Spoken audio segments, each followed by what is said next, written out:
Are you tired of missed meetings and confused clients because Odoo is in the wrong time zone? Change it in under 2 minutes with these 7 simple clicks. We'll start at the home page, open your profile, adjust the calendar time zone, and save. Follow these quick steps to get it done.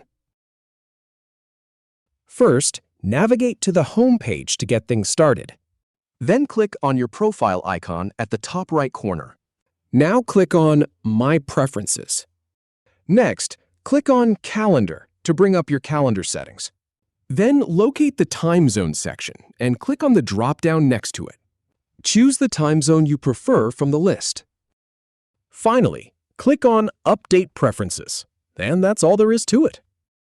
If you have any feedback or if any info is inaccurate, please leave a comment below.